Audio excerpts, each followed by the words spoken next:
Hello বন্ধুরা, কেমন আছো সবাই? আশা করি ভালো আছো। তো আজ 24শে ফেব্রুয়ারি, সোমবার 2025। তো আজ আমি একটি ভিডিও নিয়ে চলে এসেছি। তো ভিডিওটি হলো যে অনেকের দাঁতে ব্যথা হয়। তো বন্ধুরা, দাঁতে ব্যথা হওয়ার সময় ভীষণ একটি ব্যথা অনুভূতি হয়। তো ব্যথাটা অনেক মারাত্মক, যার হয়েছে সেই একমাত্র বুঝবে। উনি বুঝেছেন। তো অনেক দুর্দান্ত বিষ বেদনা হয়।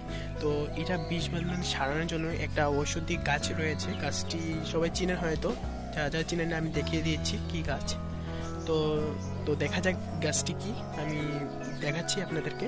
তো দেখো বন্ধুরা, তো বন্ধুরা এই যে গাছটি, এই গাছটি এরকম ডলের দাঁতে যেখানে ব্যথা ওই জায়গাটায় লাগিয়ে দিলে ব্যথাটা কমে যায়। তো বন্ধুরা, ভালো মতন দেখে নিন যাতে আপনারা চিনতে পারেন। রাস্তায় ঘাটে এই গাছটি হয়ে থাকে। তো বন্ধুরা, আজকের মতো চললাম এইটুকুই ভিডিওটি। যদি ভিডিওটি ভালো লাগে থাকে ক্লিক করে দেবো। আর